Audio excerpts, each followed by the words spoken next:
یا صاحب الزمان یا صاحب الزمان۔ اعوذ باللہ من الشیطان الرجیم، بسم اللہ الرحمن الرحیم، الحمدللہ رب العالمین، والصلاة والسلام علی محمد وآلہ طیبین الطاہرین۔ محترم ناظرین، آج ہماری گفتگو کا موضوع بے فائدہ آرزوئیں۔ ہمارے معاشرے کے اندر آپ دیکھتے ہوں گے کہ بہت سارے ایسے لوگ ہیں کہ جو ائمہ اہل بیت علیہم السلام کے مد مقابل اپنے کوئی وظائف نہیں سمجھتے، بلکہ یہ سمجھتے ہیں کہ صرف ان سے ہم محبت کر لیتے ہیں، ان کا ذکر کر لیتے ہیں تو یہی ہماری نجات کے لیے کافی ہے، اس کے علاوہ ہماری کوئی ذمہ داری نہیں۔ عملاً دین کے پابند نہیں ہیں، شریعت کے پابند نہیں ہیں، فقہی امور کے پابند نہیں ہیں، اخلاقی جو تقاضے ہیں ان کے پابند نہیں ہیں۔ وہ یہ سمجھتے ہیں کہ ہم جو ہر وقت ان کا نام لیتے ہیں، ذکر کرتے ہیں یا کبھی ایک مجلس کروا لیتے ہیں تو یہ سب کچھ ہماری جو ہے وہ نجات کے لیے کافی ہے۔ اسی طرح ایسے بھی لوگ ہیں کہ جو کہتے ہیں کہ مولا کا ذکر کریں، ان کے لیے ایک دعا کر لیں اور ان کے ظہور کے لیے دعا مانگ لیں بس، اور ان کی سلامتی کے لیے دعا مانگ لیں بس، یہی کافی ہے۔ اس کے علاوہ ہمارا امام مہدی علیہ السلام کے حوالے سے کوئی وظیفہ نہیں ہے، یا ائمہ اہل بیت علیہم السلام کے حوالے سے کوئی وظیفہ نہیں ہے، نہ حقوق العباد کا خیال ہے، نہ حقوق اللہ کا خیال ہے۔ تو ایسے لوگوں کی یہ جو امید ہے، اس کو ائمہ نے رد فرمایا، اسے باطل امید قرار دیا ہے، حتیٰ کہ اسے امید کاذب، جھوٹی امید، یا جو ہے وہ تمنا کاذب، جھوٹی تمنا کا جو ہے وہ عنوان دیا گیا ہے۔ محترم ناظرین، اس قسم کے لوگ صرف ہمارے ارد گرد نہیں ہیں، اہل کتاب میں بھی ایسے لوگ تھے، دیگر ادیان میں بھی ایسے لوگ تھے کہ جن کا قرآن مجید کے اندر ذکر ہوا ہے۔ سورہ بقرہ کی 111 نمبر آیت کے اندر پروردگار یہ فرما رہا ہے کہ اور وہ کہتے ہیں کہ کوئی بھی جنت میں نہیں جائے گا مگر یہ کہ یہودی یا عیسائی ہو، یہ ان کی آرزویں ہیں، آپ کہیے اگر تم سچے ہو تو اپنی دلیل لے کر آؤ۔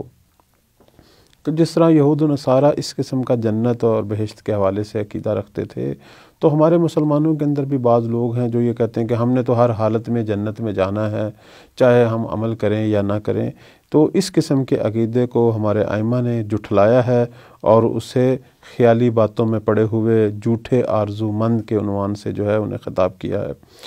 اس حوالے سے چند ایک روایات آپ کی خدمت میں بیان کرتے ہیں کہ مولا امام صادق علیہ السلام کے فرزند جناب اسماعیل کہتے ہیں کہ میں نے اپنے والد گرامی سے پوچھا، ہمارے گناہ گاروں اور ہمارے وہ لوگ جو گناہ گار نہیں ہیں،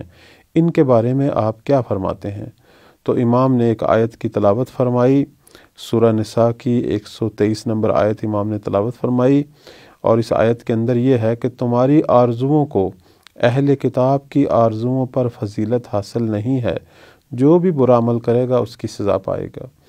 یعنی تم اگر اسلام کے اندر اس قسم کی آرزویں رکھتے ہو تو اس طرح کی آرزویں تو اہل کتاب بھی رکھتے تھے۔ تو جو جواب اللہ نے ان کو دیا، مسلمانوں کے اندر جو ایسے گروہ ہیں ان کو بھی اللہ یہی جواب دے رہا ہے۔ اور اس کے بعد اسماعیل کہتے ہیں کہ میں نے اپنے والد گرامی یعنی امام صادق علیہ السلام کی خدمت میں عرض کیا کہ ایک گروہ گناہ کرتا ہے اور کہتا ہے کہ ہمیں امید اور رجا ہے کہ ہم بخشے جائیں گے، وہ اسی طرح رہتا ہے یہاں تک کہ مر جاتا ہے۔ تو امام نے فرمایا یہ وہ ہیں جو اپنی آرزوؤں میں غرق رہے، ان کی آرزوؤں نے انہیں رائے حق سے منحرف کر دیا، وہ جھوٹ بولتے ہیں، وہ اہل رجا اور اہل امید نہیں ہیں۔ یقیناً جو کسی چیز کی امید میں ہو اس کی طلب میں رہتا ہے،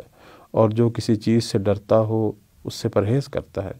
اگر واقعاً ہمارے اندر آرزو نجات ہے، اگر ہمارے اندر امید نجات ہے تو نجات کے لیے کوشش کرنی چاہیے۔ انسان اپنی تمام تر کوشش کرے، ہاں اگر کوئی کمی کو نقص رہ گیا ہے اس حوالے سے شفاعت کا امیدوار رہے۔ لیکن ایک آدمی جو بالکل کچھ نہیں کرتا بلکہ برعکس کرتا ہے، ایسے کام کرتا ہے جو اس کی ہلاکت کا، آخرت کی تباہی و بربادی کا باعث ہیں، وہ اس قسم کی جھوٹی امید رکھے، تو امام نے ایسے لوگوں کے لیے فرمایا کہ یہ باطل لوگ ہیں جو اپنی جھوٹی آرزوؤں کے اندر غرق ہیں۔ اسی طرح ایک اور جگہ پر مولا امام صادق علیہ السلام فرماتے ہیں کہ پست لوگوں سے پرہیز کرو، فقط وہ علی کے شیعہ ہیں کہ جو شکم شہوت کے مسائل میں عفت رکھتے ہیں،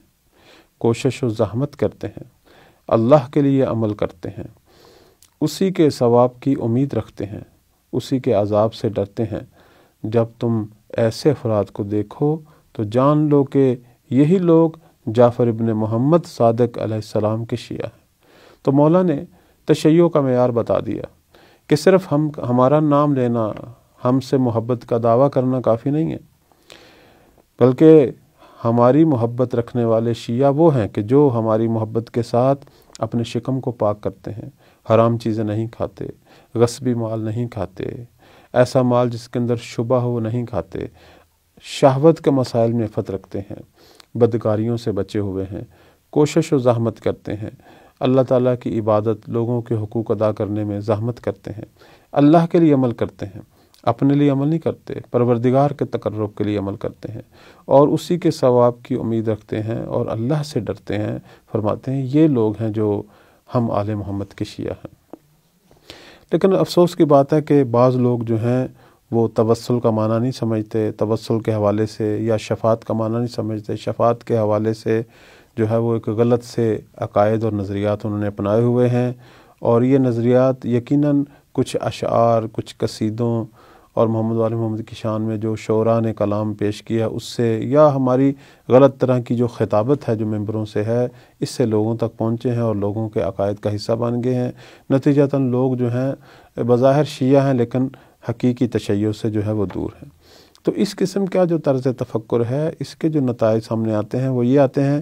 کہ ہم لوگ گویا، یعنی وہ لوگ جو اس قسم کا طرز تفکر رکھتے ہیں، وہ لوگ اپنے واجبات سے دور ہیں، اپنے فرائض سے دور ہیں، وہ واجب اور حرام کی پرواہ نہیں کرتے اور وہ منفی قسم کے انتظار میں مبتلا ہیں۔ یعنی امام زمانہ کا بظاہر انتظار کا دعویٰ کرتے ہیں لیکن اس انتظار کے لیے کوئی مثبت قدم نہیں اٹھایا،